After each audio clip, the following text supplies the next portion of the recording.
सुविकार ओ भूप चमेली केरे तप तारी।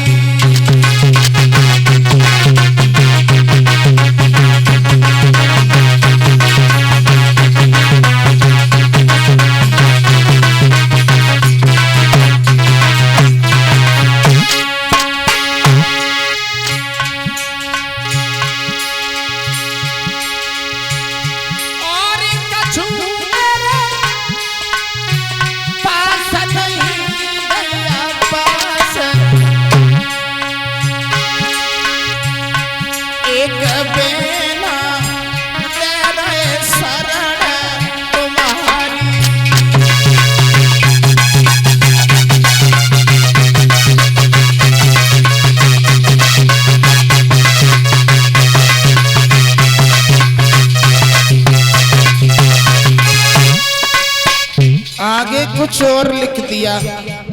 क्या लिखा लला?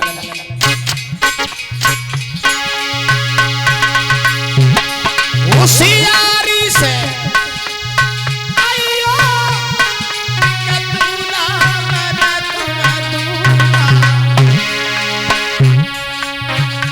हियनो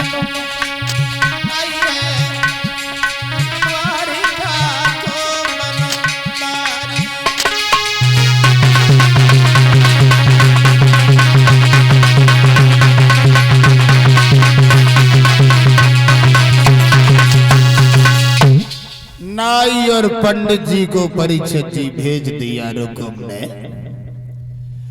और कह दिया हमारे मित्र शिषपाल के पास में जाओ और लगुन टीका चढ़ा के आओ।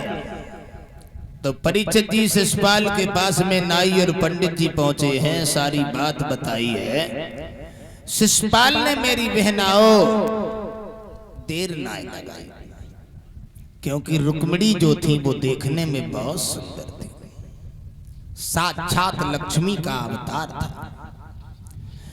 शिषपाल परिषद जी एक नहीं 11 छोड़ी सेना तैयार करता है और अपने मौसी के लड़का दंतवक्र को बुलाया, मगध के राजा जरासंध को बुलाया। 11 छोड़ी सेना लेकर के शिषपाल माता और रुक्मिणी के साथ शादी करने के लिए इसी कुंदनपुर को आकर के घेर लेता है। रुक्मिणी के कान में आवाज पड़ी कि शिषपाल बारात लेके आ गया, अब मैं किसी की जुगनिया बन के नहीं जाऊंगा। तो रुक्मिणी माताओं अपने श्याम सुंदर के लिए एक खत लिखती हैं। ताली बजा के बोले सभी लोग। खत लिखी रुक्मिणी नार सजना हमें लिवाए ले चलियो।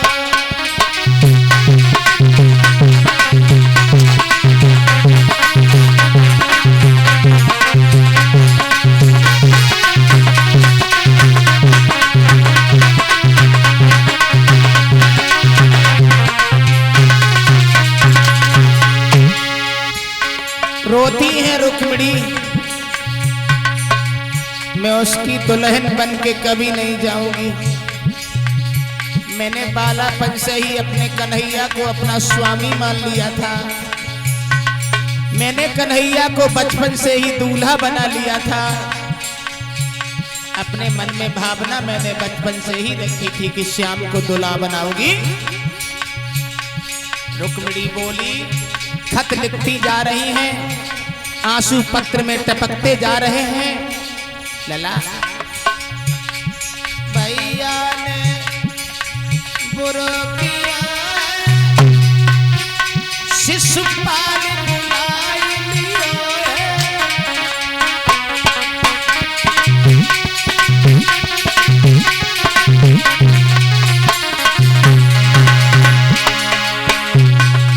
अरे हम हमारी जहर भी सिखा सजना में लिवाए ले जाइयो।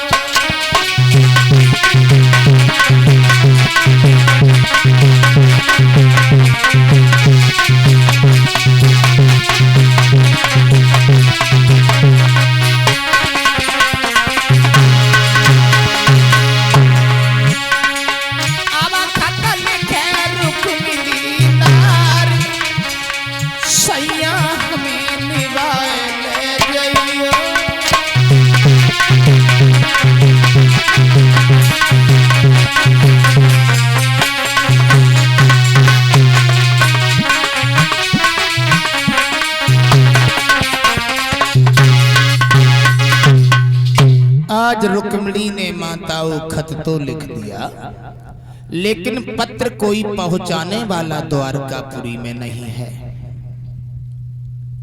द्वारकापुरी तक खत कौन ले जाए? रुक्मिणी माताओं बैठ करके रो रही थीं और तब तक परीक्षित जी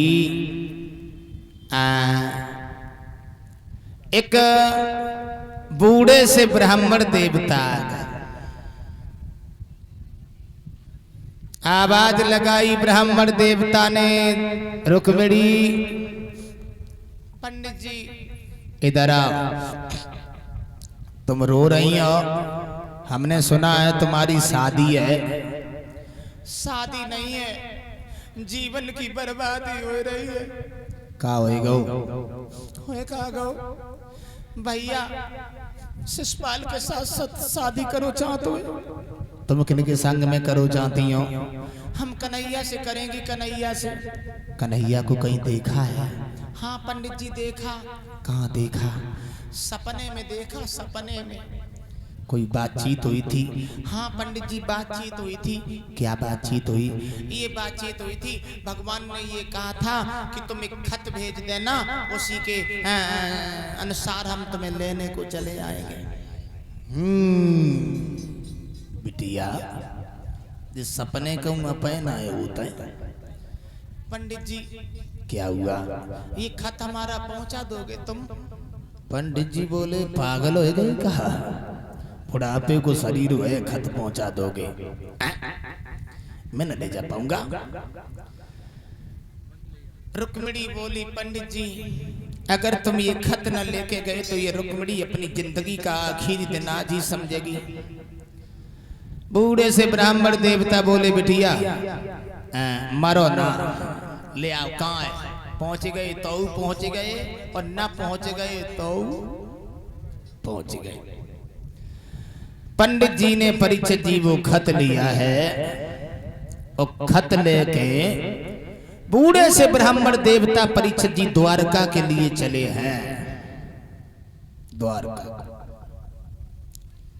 बुढ़ापे को लला शरीर हुआ तो चलो जा तो ना है, बैठ जाते हैं तो ठाड़े ना हो पाते, ठाड़े हो जाते हैं तो बैठ ना पाते।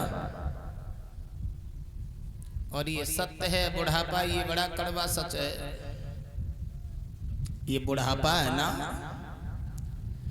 ये बड़ा कड़वा सच है। ये बहुत चाहता है, लड़कपन, जवानी, बुढ़ापा, मौत। बुढ़ापे को शरीर है। पंडित जी परीक्षित जी आगे बढ़े, एक वृक्ष की छाया देखी, भाई छाया में बैठे गए। भोजन करो, और भोजन करके पंडित जी सोए गए। और जब सोए गए तो परीक्षित जी भगवान ने योग माया के द्वारा पंडित जी को द्वारकापुरी में पहुंचा दिया। बोलिए द्वारकाधीश भगवान की। पहुंच गए।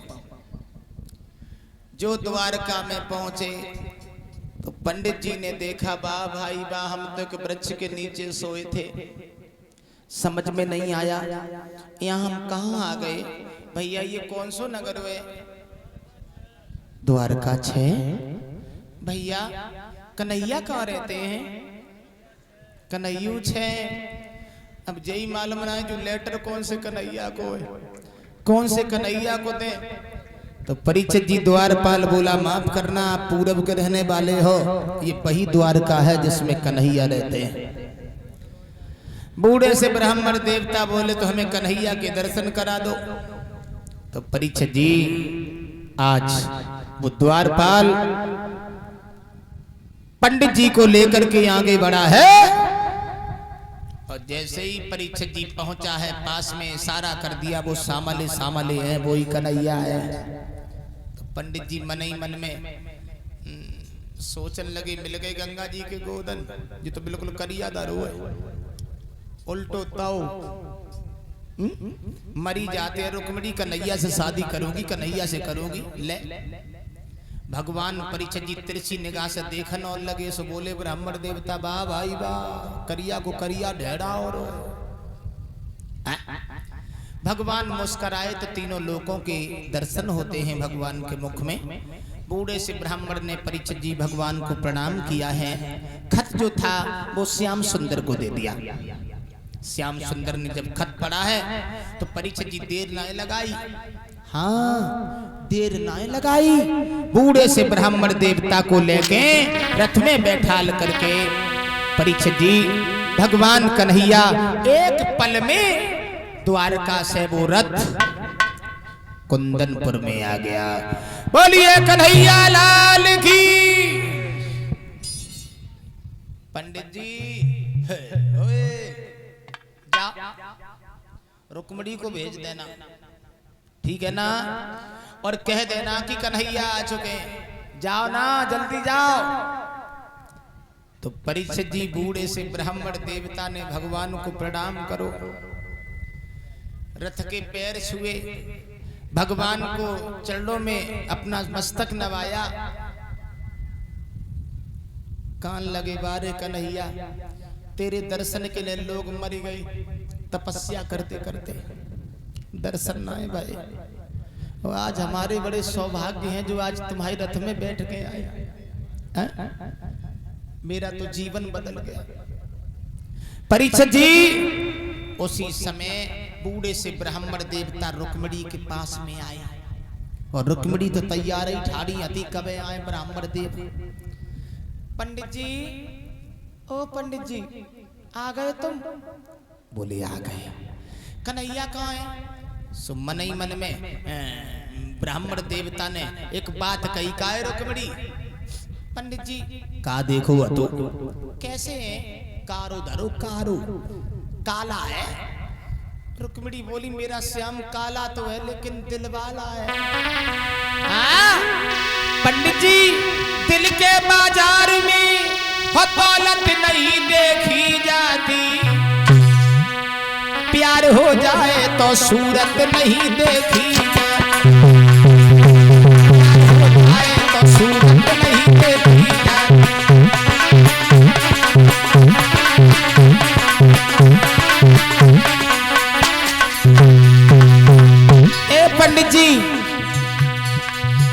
पंडित जी सब कछु कहियो लेकिन जय मत कहियो। मेरो कालो है लेकिन दिल वालो है, मोह न चलाओ करो, समझ गए? प्रेमी लोग इस प्रण पे जिया करते हैं, प्रेम के नाम पर जो जान दिया करते हैं।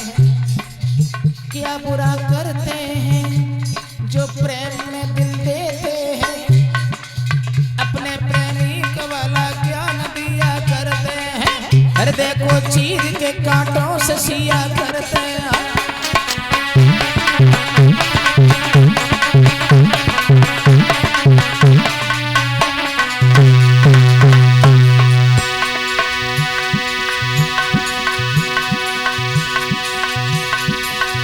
क्या बुरा करते ही जो प्रेम में दिल देते हैं, अपने प्रेमी को वाला ज्ञान दिया करते हैं। हृदय को चीर के कांटों से सिया करते हैं।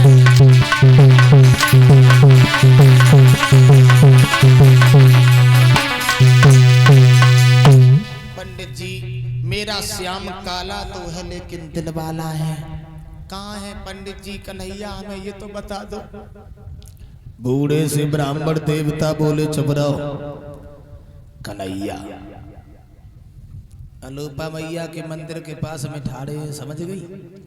आरती को बहानों लेके पूजा करवे के बहाने निकल जाओ, लौट के कबू मत आइयो। माताओं भाजी रुक्मिणी और जो भागी सो पंडित जी बोले रखो रखो, बोले काय? बोले रोटी तो खवाई देती, भूख न मरी जाता। रुक्मिणी बोली अब नहीं खिला पाऊंगी। पंडित जी बोले वाह भाई वाह, मतलब को व्यवहार। इधर से गए तब रोटी खवाए के भेजो, रोटी बांध दी, भूखे चले आए, जब काम होएगा तो बता दी अपना ही खवाए पाए। तो रुक्मिणी बोली पंडित जी ये देखो अभी नहीं खिला पाऊंगी। बोले क्यों? बोले सुनो, अरे भोजन तुम्हें कराए तो ब्राह्मण मैं दे रही न लग जावे।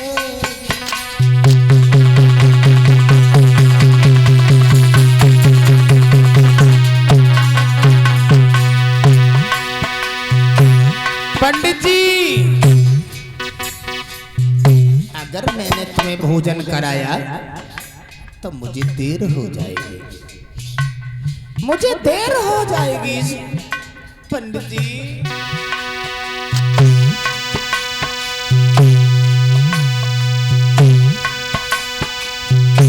भोजन तुम्हें कराए तो ब्राह्मण दे रही न लग जावेगी। मेरे श्याम की सूरतिया मंदिर से रम जावेगी।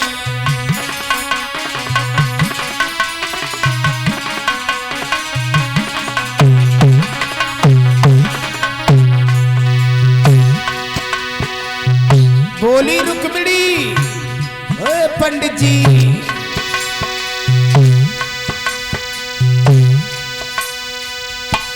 मैं तो जाने चली द्वारिका, सासुलिया घर आई हो रे। मेरे अंगना में बैठ के भोजन ब्राह्मण जी भर खाई हो रे।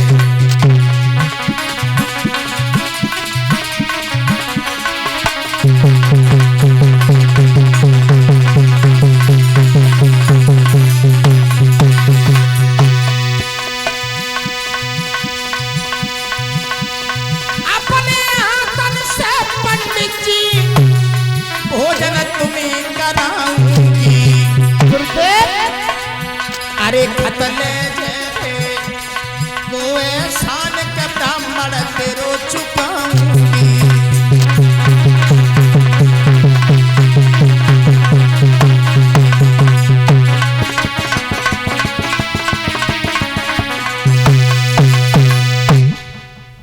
पंडित